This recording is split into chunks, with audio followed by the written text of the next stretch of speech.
আমি সম্মানিত আমার মাথার তাজ ওলামাদেরকে জাতীয় ঐক্যের আহ্বান জানাই, ওদেরকে জাতীয় ঐক্যের আহ্বান জানাই। ডক্টর মিজানুর রহমান আজহারী বাংলাদেশে এত জনপ্রিয় কেন? বর্তমানে 270টা দেশের মধ্যে ডক্টর মিজানুর রহমান আজহারীর মাহফিলে যতগুলো লোক হয়, এত লোক কোনো ওয়াজিনের মাহফিলে হয় না, কোনো বক্তার মাহফিলে হয় না। তাম পৃথিবীতে কারোর মাহফিলে এত লোক হয় না যত লোক তিনার হচ্ছে। এই জন্য বর্তমানে তিনি বাতিলের আতঙ্ক হিসাবে কাজ করতেছেন, বাতিলের টার্গেটে পড়েছেন, ষড়যন্ত্রের শিকার হয়েছেন। কিছু কিছু মৌলবী আছে, আদা বিক্রেতা, তেজপাতা বিক্রেতা, চা বিক্রেতা, পান বিক্রেতা, তাদের চোখে তিনি যেন শত্রুতে পরিণত হয়ে গিয়েছেন। কিছু কিছু মাজার পূজারী আছে, তারা খুঁজে খুঁজে লোম বের করার মতো আস্তে আস্তে খুঁজে খুঁজে বের করে কোন কথা, কোন এক্সাম্পল, কোন উদাহরণের মধ্যে ভুল ধরা যায়, এই ধরনের পিছে লেগেই আছেন। তাই তিনি বর্তমানে বাংলাদেশে বাতিলের আতঙ্ক হিসাবে কাজ করতেছেন। বাংলাদেশে মাত্র তিনি 5টা থেকে 6টা প্রোগ্রাম করেছেন। ইতিমধ্যে আমরা প্রোগ্রামগুলোতে দেখেছি দেশের এক প্রান্ত থেকে অপর প্রান্ত পর্যন্ত বিভিন্ন লোকজন এসে তিনারা ভিড় জমাইছেন, একত্রিত হয়েছেন। তিনি এসব মাহফিলগুলোতে জাতিকে ঐক্যবদ্ধ হওয়ার জন্য আহ্বান জানিয়েছেন, সকল আলেম ওলামাকে ঐক্যবদ্ধভাবে থাকার জন্য আহ্বান জানিয়েছেন। সব আলেম ওলামাকে তিনি ঐক্য করার প্রস্তাব দিয়েছেন। সব কিছু হিংসা, বিভেদ, মতৈক্য সব কিছু পার্থক্য না করিয়ে ইসলাম প্রতিষ্ঠিতের জন্য তিনি সকলকে ঐক্যবদ্ধ হওয়ার জন্য আহ্বান জানিয়েছেন। অনেক উন্নত শিক্ষা লাভ করেছেন। 1990 সালে তিনি জন্মগ্রহণ করেন ঢাকার ডেমরায় 26 জানুয়ারি। তার পিতা, পৈতৃক যে পিতার বাড়ি সেটা মূলত কুমিল বরণতলা গ্রামে। তার পিতা একজন মাদ্রাসা শিক্ষক। এই জন্য ধরা যায় যে ছোট থেকেই একজন মাদ্রাসা শিক্ষকের সহচর্যে লালন পালন তিনি ইসলামী ভাব মনোভার্য যতটুকু হওয়ার প্রয়োজন ততটুকু নিয়েই তিনি শৈশব থেকেই লালন পালন হয়েছেন। তিনি এই বিগত জালেম সরকার আওয়ামী লীগ তাদের রোষানলে পড়ে 2020 সালে মালয়েশিয়াতে চলে যান।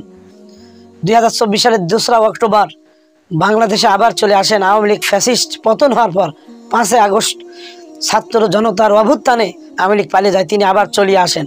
এই দীর্ঘ 5 বছর তিনি বাংলাদেশে ছিলেন না। ইতিমধ্যে কিছু কিছু লোক তার কথা ভুলে গিয়েছিল, কিন্তু তিনি যখন বাংলাদেশে এসে পাড়ি দেন, তিনি যখন এই কয়েকটা প্রোগ্রাম করেন, এই প্রোগ্রামগুলোতে ঠিক পাখির ঝাঁক যেরকমভাবে এসে পড়ে তদ্রুপ পাখির ঝাঁকে ঝাঁকে পাখি এসে যেন তার মাহফিলে এসে পড়তেছে। একটা মাহফিলে 25 লক্ষ 30 লক্ষ এত লোক, যেখানে লোকে লোকারণ্য। বাংলাদেশে এত লোকজন কোনো বক্তার মাহফিলে হয় নাই। তামাম পৃথিবীতে কোনো বক্তার মাহফিলে এত লোকজন হয় নাই।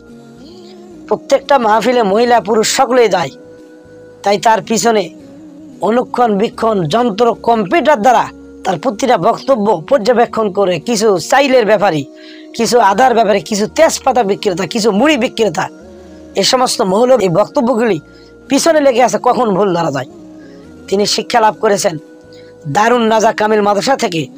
দাখিল 2004, 2006 সালে আলিম পাশ করিয়ে এরপরে ইসলামী ফাউন্ডেশন কর্তৃক একটা পরীক্ষা হয়, সেখানে তিনি প্রথম স্থান অধিকার করে 2007 সালে পাড়ি জমা দেন মিশর আল আজহার বিশ্ববিদ্যালয়ে। সেখানে গিয়ে তিনি অনার্স পাশ করেন 2012 সালে। তারপরে তার নামের পিছনে লিখে দেওয়া হয়েছে আল আজহার। এরপরে তিনি সেখান থেকে আবার উন্নত শিক্ষার জন্য মালয়েশিয়াতে সুন্নাহ ডিপার্টমেন্টে MPL ও PhD এই 2টি ডিগ্রি অর্জন করেন। এরপর তিনি 2010 সালে মাহফিলগুলোতে বিভিন্ন মাহফিলে অংশগ্রহণ করেন, মানুষকে দিনের দাওয়াত দেন। যাদেরকে ইংলিশতে দাওয়াত দেওয়ার দরকার তাদেরকে ইংলিশতে দেন, যারা বাংলা ভাষী তাদেরকে বিভিন্ন ভাষায় দেন। কথা স্পষ্টভাবে তিনি বলেন, যা বলেন হক কথা বলেন, স্পষ্টভাবে কথা বলেন, মানুষের মনের কথা বলেন। আমি সম্মানিত আমার মাথার তাজ ওলামাদেরকে জাতীয় ঐক্যের আহ্বান জানাই। দেশের ভবিষ্যতের কথা বলেন, এই জাতির কথা বলেন, জাতির দুঃখ সুখ বেদনার কথা বলেন। বর্তমানে তার মাহফিলের লোকজন দেখে এই বাতিলবন্দীদের মাথা খারাপ হয়ে গেছে। কারণ জনগণের শক্তি যদি এরকমভাবে তার মাহফিলে এরকমভাবে গণসমাবেত হতে পারে হয়, তাহলে দেখা যাবে যে পরবর্তীতে আমরা তো ধুলাই চিকাই পড়িয়ে যাব। যেখানে 30 লক্ষ লোক আর আমাদের আয়োজনে 3000 হইল। এরকমভাবে বাতিলদের মাথা খারাপ হয়ে গেছে, আতঙ্ক। তাই বাতিলরা যত পিছে লাগিয়ে থাক, কথা আমাদের হবে একটাই, যে হেরে যাবে ওদের হিংসা, জিতে গেছে আমাদের ভালোবাসা ইনশাল্লাহ। আপনারা এই নেটে বিভিন্ন বক্তব্য দেখতে পারবেন। মাথায় টুপি, মাথায় পাগড়ি থাকলে সবাই হুজুর হওয়া যায় না। আল্লাহ রাসূল সাল্লাল্লাহু আলাইহি ওয়াসাল্লামের জামানায় নামাজ পড়তেন, কিন্তু সবাই নামাজি নয়। নামাজিদের বিরুদ্ধে তারা মুনাফিক ছিল, তাদের বিরুদ্ধে কোরআনের আয়াত আল্লাহ পাক নাজিল করলেন সূরা তওবা। শেষমেশ তখন ধরা গেল, তখন আল্লাহ রাসূল তাদের কবরের পাশে গেলেন। তখন আল্লাহ তাআলা কোরআনুল কারীমে আয়াত নাজিল করে জানায় দিলেন, ওয়ালা তুসাল্লি আলা হাদিম মিনহুম মাতা আবাদা ওয়ালা তাকুম আলা কবরি, তাদের কবরের পাশে দাঁড়াবেন না। আব্দুল্লাহ ইবনে উবাই সবচাইতে নামাজি একজন সাহাবীদের মধ্যে কাট্টা একজন নামাজি ছিলেন, সার্টিফিকেটধারী। অথচ তিনি যে মুনাফিক, তার নামাজ যে আল্লাহ পাক কবুল করেন এটা আল্লাহ রাসূল নিজে জানতেন না। এমনকি তিনার মৃত্যুর পরে তার কাফনে আল্লাহ রাসূলের জুব্বা পর্যন্ত দিয়েছিলেন তার কাফনে। তার ছেলে এসে আল্লাহর রাসূলকে জানাজা পড়ার জন্য দাঁড়াইছিলেন, তখন এই আয়াতটি নাজিল হয়। তাই আজ যদি আপনারা দেখেন যে কেউ ওয়াজ করতেছে, মৌলবী টুপি পাঞ্জাবি সব আসছে, ওয়াজ করতেছে তাই বলে যে তিনি ইসলামের একজন দায়ী, এটা ধরা যাবে না। বাতিল বাতিলই, আর এই বাতিলটাকে হকটাকে ধরার জন্য আপনার মধ্যে সেই জ্ঞানটা থাকা লাগবে, ততটুকু এলেম থাকা লাগবে। এলেম নাই, কালাম নাই, 2-4টা এলেম শিখে তারা আজ বড় বড় আলেমদের ভুল ধরার চেষ্টা করতেছে। আমি সম্মানিত আমার মাথার তাজ ওলামাদেরকে জাতীয় ঐক্যের আহ্বান জানাই। আমি আমার সম্মানিত রাজনৈতিক ব্যক্তিবর্গদেরকে জাতীয় ঐক্যের আহ্বান জানাই। আমরা নামাজ কায়েম করতে চাই। জামাত ইসলাম এই কথার উপর একমত আছে না নাই?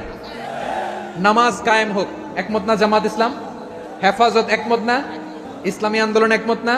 তাবলীগের ভাইয়েরা একমত না? পীরের মুরিদেরা একমত না? আপামর তাওহীদি মুসলিম জনতা একমত না? তাহলে নামাজ কায়েম করতে হবে। নামাজ কায়েম করতে হবে, এই কমন গ্রাউন্ডে আমরা সবাই একমত, ঠিক কিনা? যাকাত আদায় করতে হবে, সবাই একমত, ঠিক কিনা? নারীদের পর্দা করতে হবে, শালীন পোশাক পরতে হবে, একমত সবাই, ঠিক কিনা? বৈষম্য বিরোধী বাংলাদেশ চাই, সবাই একমত, ঠিক কিনা? মেরিটোক্রেসি, মেরিটোক্রেসি, আর কোনো মামা চাচার ফোনে পদ দিলে হবে না, মেধার ভিত্তিতে সবগুলো পদ ঠিক করতে হবে, চিল্লায় বলো ঠিক কিনা? আমরা একমত না? স্বাধীনতা সার্বভৌমত্বের প্রশ্নে আমরা সবাই একমত, ঠিক কিনা? আমার নবীরে গালি দিলে রাষ্ট্রীয়ভাবে সর্বোচ্চ শাস্তি তার নিশ্চিত করতে হবে, ঠিক কিনা? এই 10টা কমন গ্রাউন্ডকে সামনে রেখে বিশাল জনসমাবেশ করেন সোহরাওয়ার্দীর ময়দানে, সবাই আসেন।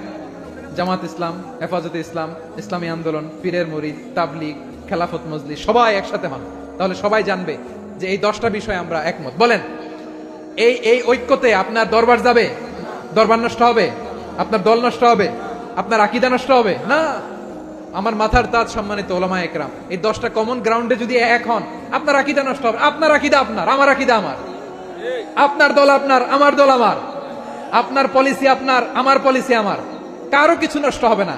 কিন্তু যে বিষয়ে আমরা সবাই একমত, এরকম 10টা মৌলিক পয়েন্টে আমরা একমত হতে চাই কি চাই না? এতে কারো কোনো লস নাই, কারো কোনো ছাড়ও দেয়া লাগবে না, কারো দরবারও যাবে না, কারো দলও নষ্ট হবে না, কারো আকীদাও নষ্ট হবে না। আমার আকীদা আমার, আমার দল আমার, আমার সব ঠিক আছে। শুধু এই বিষয়ে আমি একমত, তুমি একমত, তুমি একমত, তো আমরা সবাই একসাথে বসে জানান দেই যেগুলোতে আমরা একমত, শোডাউন করি। বাংলাদেশের যে কোনো মহাসমাবেশকে সেই দিনের মহাসমাবেশ ছাড়িয়ে যাবে, চিল্লায় বলো ঠিক কিনা? এরপর জেলায় জেলায় বিভাগীয় আপনারা ওয়ার্কশপ করেন, সেমিনার করেন, আইস ব্রেকিং প্রোগ্রাম করেন, এইভাবে আমাদেরকে আগাতে হবে। তাহলে number 1 common ground based, number 2 issue based, issue ভিত্তিক ঐক্য। যখনই জরুরি কোনো ইস্যু আসবে আমরা ঐক্যবদ্ধ হব। রাজি আছেন সবাই? সবাই রাজি আছেন? আল্লাহ তাআলা আমাদের সবাইকে ঐক্যবদ্ধ জীবন ধারণের তৌফিক দান করুক, আমরা পড়ি আমিন।